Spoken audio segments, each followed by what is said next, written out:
Steph's story is absolutely amazing. I mean, she lost uh, 92 pounds, I believe, is the final total there. She's actually gained a couple of pounds back, but she's been doing strength training, right? So Hmm. it's it's to be expected. She's still over 80 some pounds lower than she was when she first started on that first day. It has been incredible, and the fact that I was trying to gain weight and she Hmm. was trying to lose weight at the same time, it doesn't matter, Yeah, because the programs complement each other really well. And the yeah, fact that we were both working together, we knew and respected each other's goals, hmm, and we were there to support each other 100%. That doing it together was unbelievably powerful. Like yeah. it's just been fantastic.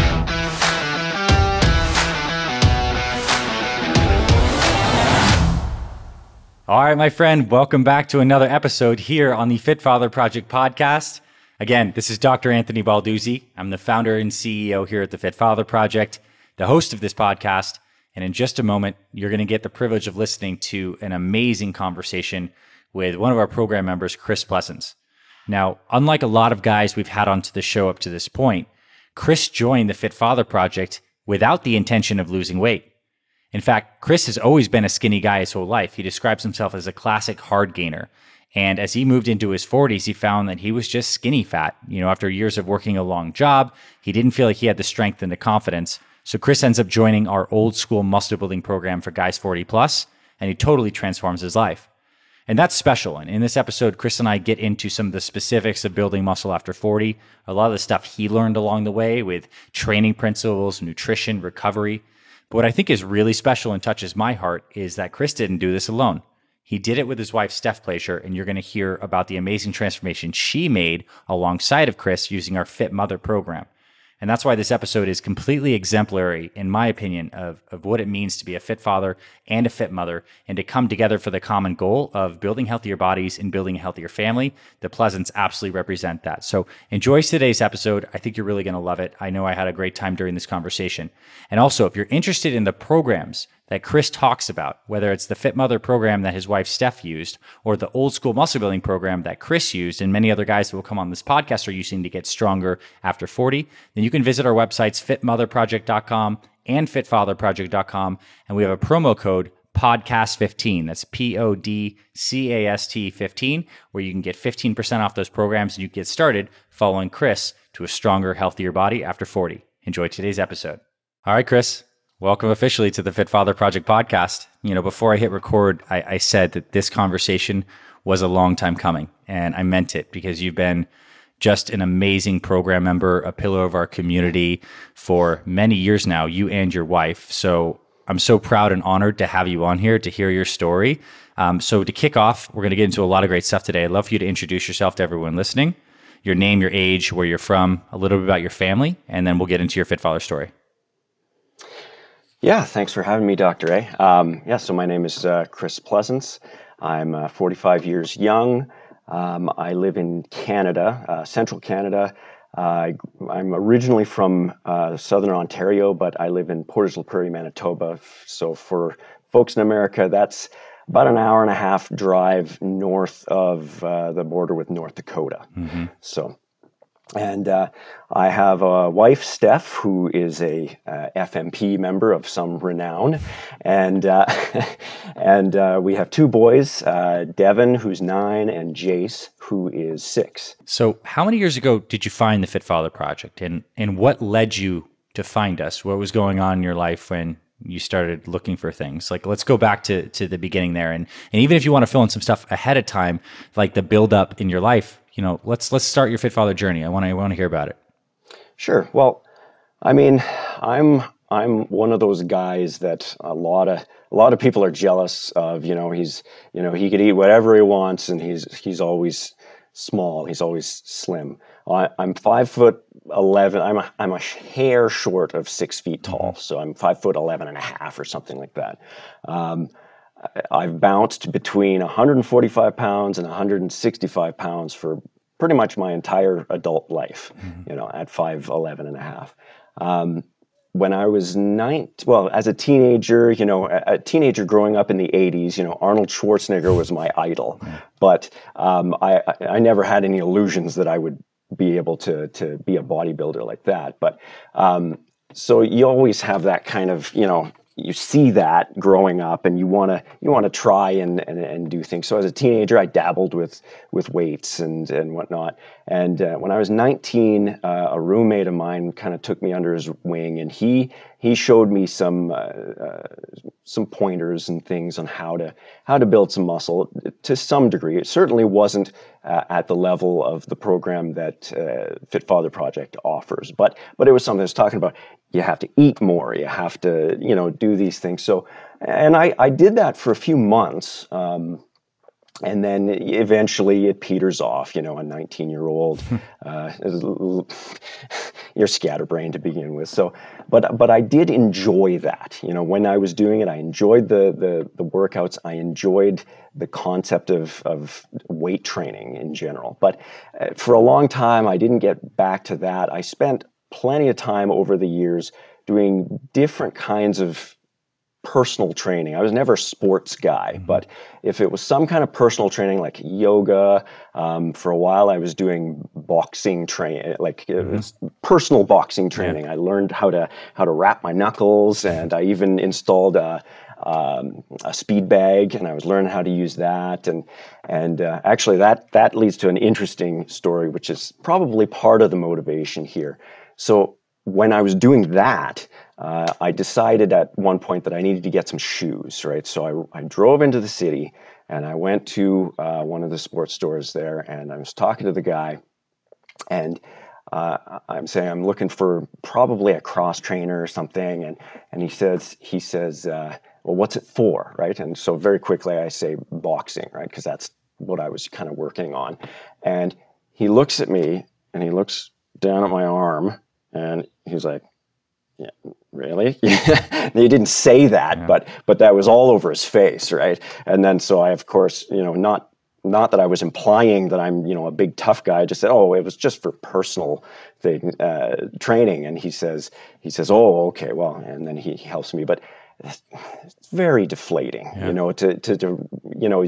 You're outwardly viewed as a weakling in general, right? So I think I probably have a little bit of an inferiority complex, because of things like that. So the weight's gone up and down. When we had our first child, when Devin was born, I gained a bunch of weight with Steph at the time, how that can happen.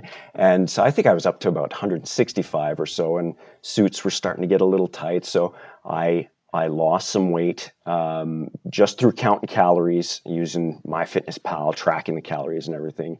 I lost about 10 pounds or so just to get it back, because I didn't like the belly fat starting to come in. I told the nurse that when I was in for a checkup, and she looked at me like I was insane.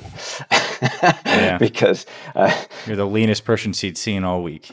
Yeah. So, but what I had gained wasn't muscle; it was all fat, yeah. Right? So I mean, so that's kind of where I've been at. So, just more recently, by 2019, I was noticing slowly creeping up. I think I was up to 167 pounds or so, and I had a couple of suits that I wear for monthly meetings, and they were starting to get tight, and they're not cheap to replace. So I said, okay, I got to do something about this. So I hop on the internet, and I just do a quick Google search for building muscle after 40. I think one of your videos talking about muscle gain after 40 was one of the first things I saw.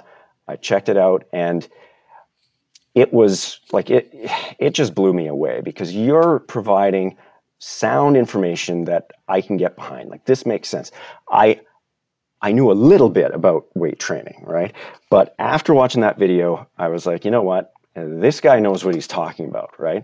So I looked into it a little bit more. I found that there was a weight loss component to the whole thing. So I told Steph about that, because Steph had been needing, she'd been trying and wanting to lose some weight for quite a long time. And, I said, I'm serious about wanting to try this out, right? Like, I want to start working on getting myself fitter, and I know that I enjoyed weight training a lot. So this program seems like it would work well for me.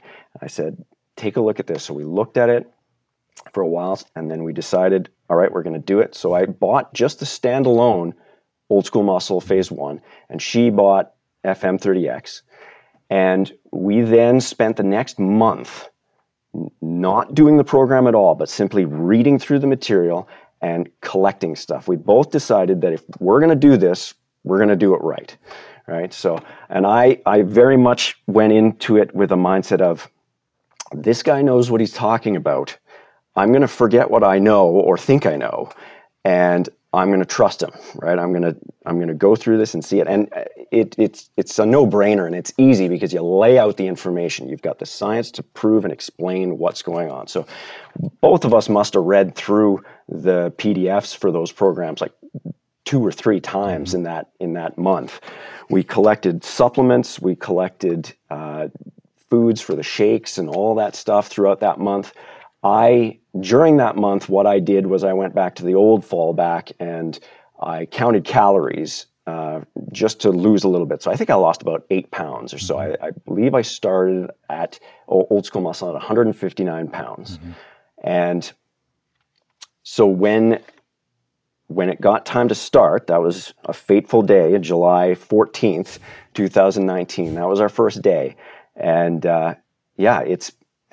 we haven't looked back. Within I think a month, we decided that we're going fit father and fit mother for life, right? And we dived right in. Steph had joined FM30X, which had the Facebook group right off the bat. So she was in the women's group. I being a standalone on OSM, there was less of a push for that kind of stuff. There was less of a push for the mission statement and those things, which it turns out for me, I guess, didn't matter, because I seem to be, when I find something that I really like, I'm very self-motivated. And this has been crazy ridiculous. Like it's never been so easy to stick to something, you know. It's hard not to stick to it. In my case. So that's kind of the origin of how it started. I want to get into the specifics of your journey, but I want to also fast forward Steph's parallel journey for the people listening they don't know. Where does Steph end up over the rest of 2019, 2020 for those who don't know Steph's story? Steph's story is absolutely amazing. I mean, she lost 92 pounds, I believe, is the final total there. She's actually gained a couple of pounds back, but she's been doing strength training, right? So it's to be expected. She's still over 80 some pounds lower than she was when she first started on that first day. It has been incredible, and the fact that I was basically trying to gain weight, and she was trying to lose weight at the same time. It doesn't matter, because the programs complement each other really well. And the fact that we were both working together, we knew and respected each other's goals, and we were there to support each other 100%. That doing it together was unbelievably powerful. Like it's just been fantastic. And when she puts her mind to something like 92 pounds, I got nothing but respect for that woman. It is. Wow. It is a huge change. And meanwhile, while she was losing the weight, I mean, I spent my first probably 6 months of getting stronger and my weight essentially staying exactly the same, which is crazy. My bloat in my gut slowly kind of went down. I've always had these small love handles, and they're still kind of there. I don't keep myself at a really low body percent fat. I'm around roughly 13 to 15% is where I seem to be quite comfortable with, which is a very healthy region. It's now, today, 2 years later, I think this morning I weighed in 167 pounds. Nice. So again, 167 pounds is what I started this Google search with, because my suits weren't fitting properly. Now I'm much leaner than that and way stronger, way stronger than I've ever been in my entire life, by far. Let's get into that. Like, I want to talk specifically about your journey, the biggest impact things, and the progress you made starting a regimented strength training routine after 40. So for those who are not familiar, Old School Muscle is, as Chris has been talking about, muscle building program specifically. This is classic strength training in phase 1 full body workouts, sensible nutrition, like the system stuff we talk about on the podcast, but this is strength training to get stronger and to get bigger in time. So let's go into your OSM phase 1 journey. You read through the workout guide, you read through the nutrition guide, you're starting your workouts now. What are you experiencing? What was like that early bit of time like as you're starting this regimented training program? Well, so I go to the gym, and that one's like I'm okay socially. So, but again, I'm the little guy at the gym, so that's always a little tough. So I get there. I show up at the gym, and of course, one of the first things I notice is that I can't lift the same weights that I could lift back when I was 19. I'm not at that level, so that's fine. But generally speaking, it's familiar, right? I had never heard of the reverse pyramid concept before, so that was new information for me, and which I love, by the way. The reverse pyramid is absolutely brilliant. Spell that out for people. Yeah, so reverse with a reverse pyramid structure, what you do is you start your sets. So let's say you're doing bench press. You start your bench press set. Your first set is at a weight that you can. Let's say your rep range is 8 to 10 reps. You're going to make it so that this is the heavy set that you're absolutely not going to be able to do more than 10 reps on, right? And then once you've completed that, you drop the weight by about 10% or so, and then the next set you do one more rep than you did the previous time, and then you keep doing that and keep doing that, and it is brilliant. It is fantastic because it functions so that you are lifting the heaviest when you're the freshest, which is great, but then it continues to put a lot of pressure on your musculature as you go by continuing to add those reps, right? So, and that is an absolute killer when you've stupidly put leg press on light day and you have to do, you manage to do 20 reps on the first set, and you think to yourself, what was I thinking? Now I've got to do 21. But yes, so it's a fantastic thing. So that I found it is a great way to progress. Yes. And so for the first couple of months, progress was really good. They call, I think everybody calls those the newbie gains, right? So you haven't weight trained in a long time. So there's definitely really good progress. But I generally saw fairly good progress for quite a long time. Things started to slow down for me only in like year 2 or so of doing things. But that being said, it was kind of generally slow, period. And that's because of my well, 2 reasons. If you're not on steroids, you got to be patient and you just got to let it work. Second, I'm definitely that classic hard gainer. I mean, it took me a long time to figure that out, but like the only way that I could really start putting weight on was to do your suggestion of having the post-workout shake every day. Right. So I would do that, and even then the weight would come on pretty slowly. My body just loves to chew through the carbs. It'll go through stuff. It's crazy. And since being on Old School Muscle, my metabolism, which has been slowing down, is right back up to the way it was before. I want to pull a couple things out of that because I think there's some really good lessons. Number one, when you're training smart after 40, the set and rep scheme and the volume layout is like super important. You want to have the biggest bang for your buck exercises and sets, prioritizing proper warm-ups, and you don't need to do a lot of junk volume. Like you want to get the right kinds of exercises in, track your numbers. So the nice thing is it's so regimented, right? You're writing down your weights every week and you know what you're trying to hit the next week. And that's very motivating. And number two, for hard gainer guys, one of the easiest things to do to start to move the needle is get some more liquid calories in the form of those shakes. Cause like it's at a certain point just so hard to eat more food. So even adding a couple hundred extra calories in the form of a shake every week or every day can start to stack up those calories. So you're making strength progress. You're doing 3 full body workouts per week. What kind of changes are you seeing with your main lifts? Like, let's just say even in that first year, like where do you start and where do you get to, generally speaking?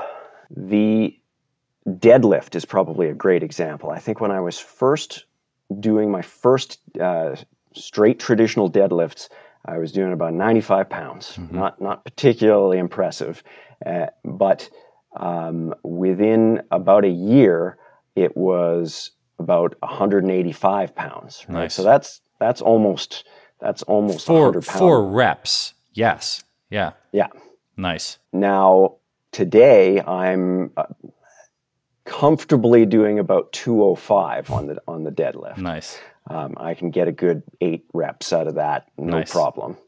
Right. So, and again, a lot of guys, like when I see the guys in our Facebook group, right? I mean, there's such a difference between them. And that's one of the things I have trouble not comparing myself to other people, because there's a lot of guys that are just naturally way stronger built than like I'll ever trucks. be. Totally. Yeah. Yeah. Yeah. I see them too. I'm like, those dudes don't have to do much and they're more jacked than me. Yeah. Yeah. Yeah. Yeah. And I got a sense of awe from these guys, you know. So when I say these numbers, 205, that's like nothing compared to some of these guys. But it's not about the weight. And I got to keep telling myself that. It's about the progress. It's about being better than you used to be. Right. You know, so, and that's what I strive for. And I just keep at it. Like it's for me, it's a never ending battle. So the tracking itself sounds like it's motivating to you. Is that what I'm hearing, is like the progress tracking? The tracking is absolutely fantastic. When I was, again, a teenager, and when I was 19, you know, you're just the idiot walking around doing your reps and not really thinking about progressing, right? So this time around, when I was going to the gym, I went in there with a clipboard and a pen and paper, and I was writing everything down. I was like, no, this makes sense. I mean, if I'm going to progress, I've got to progress, right? And I've got to keep track of that. You can't just go in and say, oh, I think I did this last time and try it again. You've got to try and do better. So for me, if any time I go in there, I strive to, at the very least, I get an extra rep or I get an extra 5 pounds on something. Somewhere there's got to be progress, you know, in order to continue. And occasionally it doesn't happen. Like occasionally you just got nothing, right? And you got to realize that's just the way it is, right? There's always next week when I come back to the same exercise and keep trying to beat it, right? And it does get beat every time. It does happen. Yeah. And so for those who don't know, one of the ways we structure the rhythm of OSM is that you revisit the same workouts on a cyclical time. So you may revisit that workout A of a week again, like a week later, for example, is an example. So you have like a 7-day period. So it keeps it fresh, but you still have enough consistency that you're able to make structured progress. And I want to know too, on the mentality side of things, Chris, did you feel that there was any change to, like, when you're strength training like you are, so structured and focused, and you have this mentality that's, I want to be a little bit better than last time and push. Did that translate to other areas of your life, into your work, and to other things like this? Did you find benefit outside of the gym to this pursuit in strength training? Just generally being stronger, absolutely. Mentally, that specific thing, probably more so with my family life than anything. Just, you know, trying to put a little extra thought into something, or just trying to help out a little bit more. You kind of have this idea that you should be, you know, I should try to do better at this. You know, it's or learn from your mistakes a little bit more. But but generally speaking, just being more physically active and fit, it's just been crazy. I mean, jumping on the trampoline with my boys, like, I mean, that used to be absolutely exhausting after a few jumps, right? Now it's like nothing, right? Especially when you've got a lot of squats and stuff behind you, that's easy. Or, a prime example of this is in the summer, because of COVID, they had kind of they pushed soccer back into the summer. And so one day the boys they had arranged a parents versus the kids type thing. So, I said, sure, I'll hop in there. So this was Devin, my 9-year-old, and he's the youngest in the group. So it's a group of like 9 to 13-year-olds. And I was super pleased with myself. I was running up and down that field. I was outrunning the fastest kids on the team. Of course, the only reason was because my legs are longer, but I mean, I could keep up to them. That was fantastic, and that's because I had 2 years worth of fitness because of Fit Father Project behind me, and proper eating and all that stuff. So it was absolutely fantastic to be able to just say, yeah, sure, I'll do that. And then suddenly we're kicking the ball and running full tilt running down these 13-year-olds who are pretty darn fast. So I was quite pleased with myself. I'm quite pleased too. That's incredible, right? Mid 40s, still cranking. And that's also that's showing how much general fitness can translate, right? I mean, it's not like you were running and practicing that in the same way. You're strength training, you're accumulating squats and deadlifts, your glutes had become strong, your hamstrings had become strong, your posture had become better, and then you just move better. And I think about that with strength training in particular. It's like the way our bodies move in these foundational motions, the ones we like in OSM, your ability to squat, to reach and press overhead, to push and pull something away from your body. Like these are the foundational dimensions through which our bodies moves. That becomes the quality of your life as you get older. So you get a strong muscles around your spine, you're good at 70, you're good at 80, and you're like building this foundation I just know it's setting you up for so much success and joy and enjoying your body for a long time. I want to ask a question for you. Did you deal with any injuries? Because I think there's a lot of guys listening to this that maybe have had nagging injuries in the process of strength training, or maybe even just realized that certain exercises work better for me than others. I'd like you to speak to the idea, perhaps in your journey of strength training, of exercise selection, if there was something you noticed about picking right exercise for you, or if you did battle or overcome any nagging injuries or stuff like this with just aches and pains of the body that come with doing intense exercise. I'm extremely lucky in the injury department. I don't have any nagging injuries that could cause a problem. My shoulders are quite mobile. The only thing I would say is that I have a little bit of impingement when I'm doing, say, like a dumbbell extension, overhead extension sort of thing. I'll feel a little bit in my left shoulder. The problems that I've experienced have been just bizarre in that, like, it's usually I tweak my back in some way. Like one time I was doing rack pulls and as I was putting the bar down, suddenly there was a tweak in my back. But for whatever reason, it was not something that affected any of my lifts. I could feel it when I was walking around. And so the next time I came to it, I was like, okay, well, something's, I know something's going on. I'm not canceling my workout. I'm going to see how things go. I would go through my motions, paying very particular attention to it, and I would get through my workout by some. So, and that's happened in a couple of different spots on my back. But I have seen a lot of guys in our group that they are working through injuries. They're asking about injuries. They have, some guys have had like shoulder replacements and all kinds of things that are just, wow. And that's what I find amazing about the group is these guys are determined. They want to get some stuff done.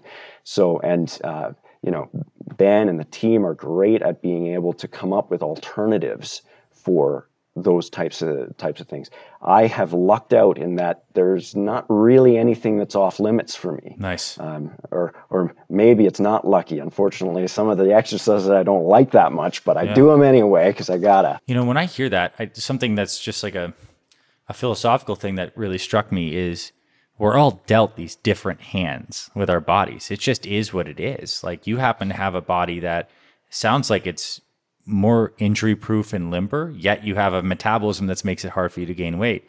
I'm sure there's some huge guys that probably have been benching 300 pounds since high school, but they have shoulders and knee issues in older life. So it's like their challenges for each of us are unique, and they're uniquely ours to move through. And I think that's where the growth is, because like that's the amazing stuff is it's moving through these things both mentally on the mental domain and the physical domain.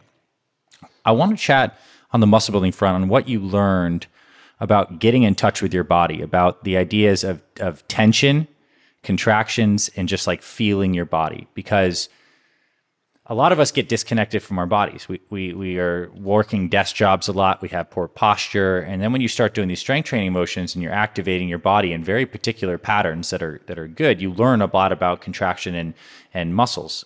Tell me about what you learned about moving in your body and the ideas of tension, contraction as it relates to your muscle building. Well, I would say that for me, a big thing, and this has happened over time, I really learned how to get that mind-muscle connection with certain things. So, for instance, it's pretty easy to do that. I think you'd agree with like a dumbbell press or a bench press, right? I mean, gravity's pushing it down. You can feel that tension in your pecs, right? And you push it up. But what is not so simple to see is, say, a lat pull down or any kind of big pulling motion where you are fighting gravity and you're pulling up and you're not necessarily like fully aware until you've done it many times and you've really thought about it. You will often pull too much with your biceps. And so that has been a long learning curve with me, and I think I've got it quite well nowadays. Nice. So when I'm on the lat pull, for instance, and I tend to favor the lat pull down because I'm still not strong enough to do real pull-ups yet. And I like the lat pull because it allows you to increment the weight in small amounts that are very controllable. But when I'm doing the lat pull, I often will end up doing negs as well. And you can if you're doing it correctly, you can focus so much straight into those lat muscles, right? And you can feel them. And, the biceps get tired a little bit, but not as much as they used to when you didn't fully know what you were doing. Yes. So I really, back motions are probably the single biggest thing for me that I've noticed the shift, once you really think about how you're lifting and how you're contracting and how you're working those muscles. And as far as muscles, like that's the other thing about the two big things where you're pushing or pulling hard and the negative portion of the motions, right? Because that negative can often be like, I will often throw in some negs kind of after the fact, right? I'll do my reps and then I'll throw in a few heavy negs where I'll, like on the lat pull, I'll even get Steph to come out and pull the bar down, right? And then just slowly let it. Nice. And that really helps that muscle connection. Like you can feel it and it's pulling you up. Like, I mean, gravity's taking you, but you can fight it as long as you can. And that negative motion is fantastic. It feels great. Yeah. Like in a way it does. kind of masochistic, I guess, but yeah. For muscle building, just to emphasize the things you said there, is like the mind-muscle connection and ability to generate tension in the right places is what keeps you strength training into a long period of time. You could do a bench press, and there's one guy who could bench press in such a way that it puts a lot of pressure on the joints and the shoulders. And there's another way to do the exercise where you're getting tension in the muscles in a proper way and you're really feeling that. And I think that's really important for training longevity, is to have that mind-muscle connection and prioritize form. And that's something we're huge on in OSM1. It's like you get the form down on these core motions, you learn how to warm up properly, and then you're building from a true foundation, as opposed to a lot of guys have shaky foundations of like starting with weights that they don't really own. But I love that you started from like the humble beginnings of that 95-pound deadlift, right? And you're building up with, just stacking and now to a 205. It's like, that's yours. You have that. Anything else you'd like to share about the muscle building specifically? Maybe it's on nutrition, maybe it's on supplementation, maybe it's on sleep.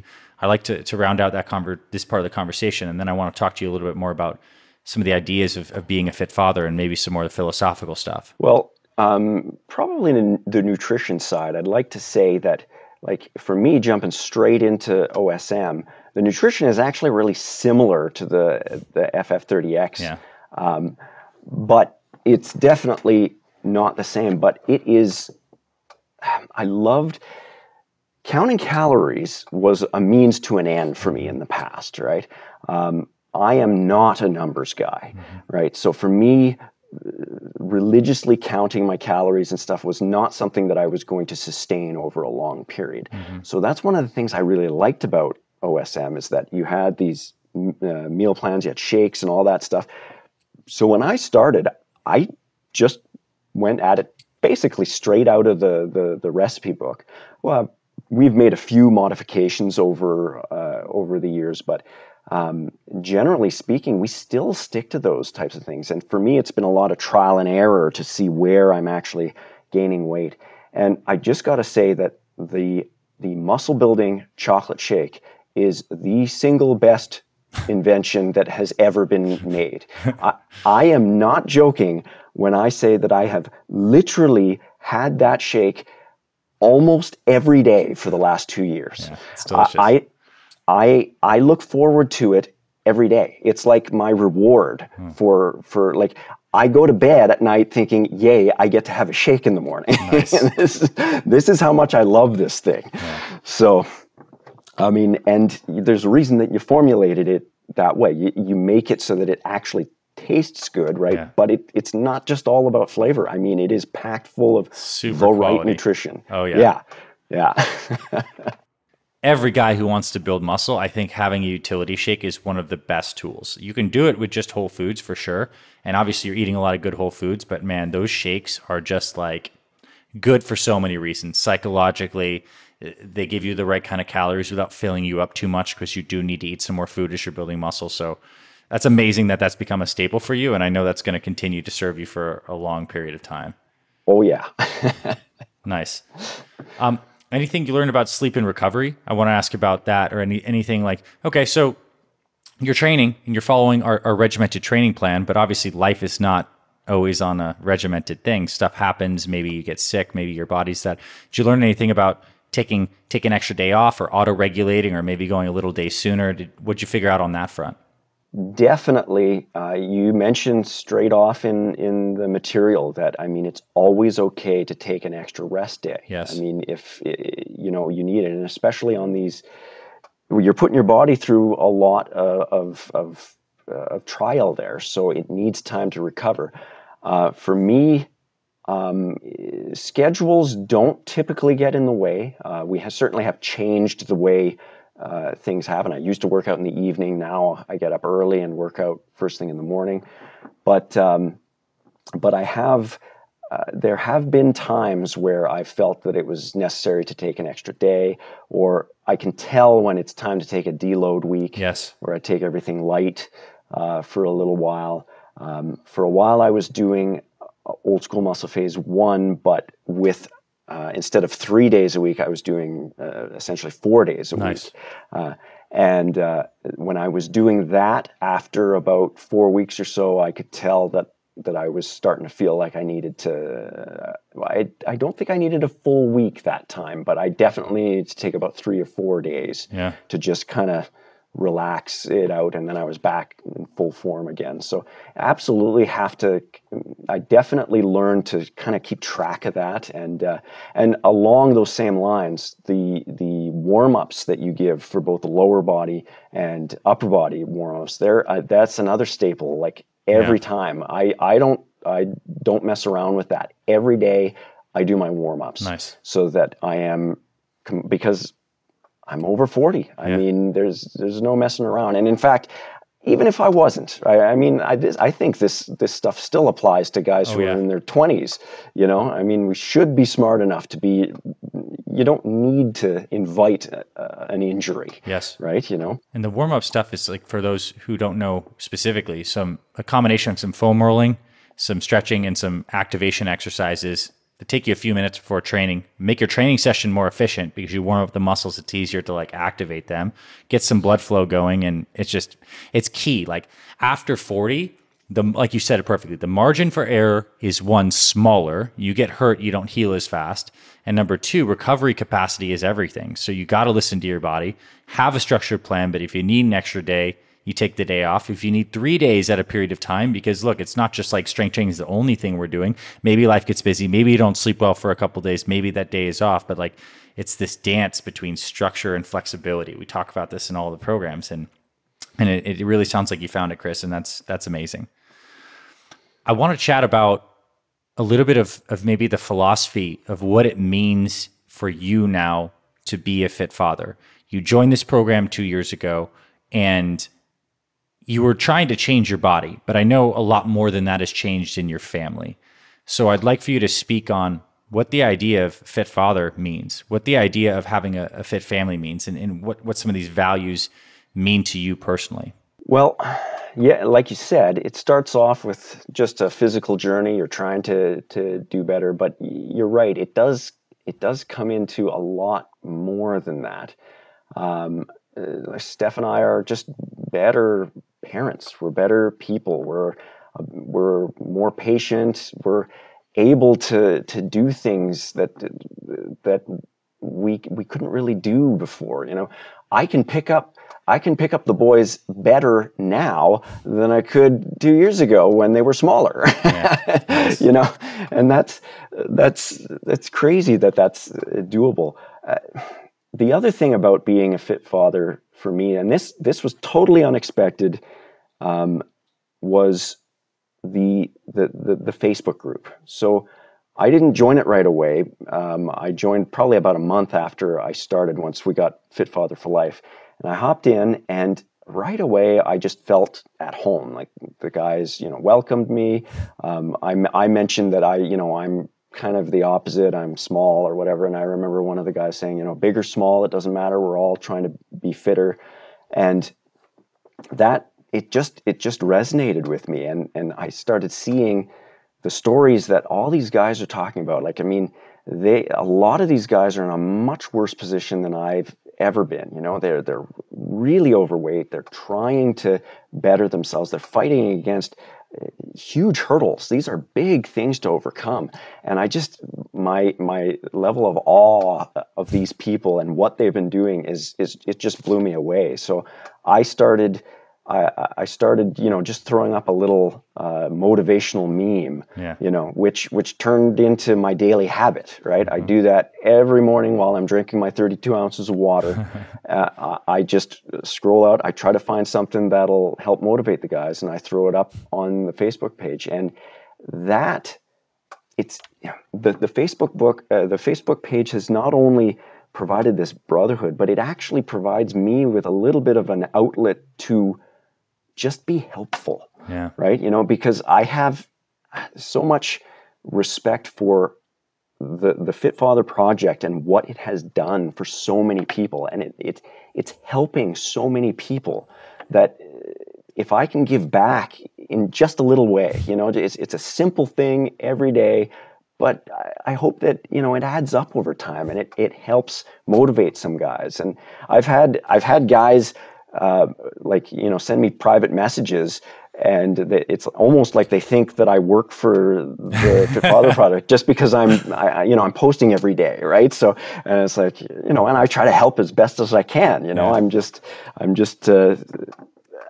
happy to actually lend a hand and support this, because it's such a worthwhile thing to give guys the chance to better themselves, to be better parents, and just generally live longer, happier lives. I mean, what's not to like about that? Totally. It's addictive how positive the community is. And I think a lot of us in our lives, we get caught in the routines that we have with our family, our work, and our rhythms. And we don't always get the ability to serve one another in such a direct way. But you've been a man that has certainly done that for a lot of people, using the group as an outlet of service and those encouragements. It's hard to even quantify with the beauty of how connected we can be genuinely with the technology we have, the kind of ripple that you've had through some intentionality to maybe a guy saw that on a day where he had a crappy meal the day before and was like, screw it. I don't know if this is worth it. And maybe it catches a guy and changes the course. And it reminds me of how absolutely interconnected we really are at the core of it. And the more we embrace that and support that, the better all of our lives get, both in like fulfillment, but also in results. And so thank you truly for being an amazing community member. It was my dream in starting this community that it's a brotherhood. We called it that way because it's like I'll call it like a decentralized, everyone supporting one another in this like equitable, community driven, like-minded thing. And there's really no rules. Everyone's just doing good stuff in there. And it's absolutely amazing. Right. So I know there's a lot of brothers that shout you out here if they were on this conversation. So just know that I'm saying it for them. Thank you. Thank you, Chris. Thank you. That means a lot. Thank you. You're welcome. Anything else you'd like to wrap up with? Any message you'd like to share to guys, who are starting out on either side of the coin, losing weight, building muscle, or even to the brothers in the group? I'd love to end with a final capstone from you. Well, I think I would say for guys that are just starting out, find an activity or something that you enjoy, right? That's certainly been my thing, right? Traditional strength training, I enjoy, and you've set it out so that not only can I enjoy it, but it's so easy to stick to that it's just literally a part of my life, like of my everyday life. And so you're definitely, for the guys that, like a lot of the guys in the groups, they like mountain biking or that. So that should become a staple of the journey, right? Because if you do something that you like, that you look forward to, that's an easy way to stick to it, right? So that would be a big one that I would say.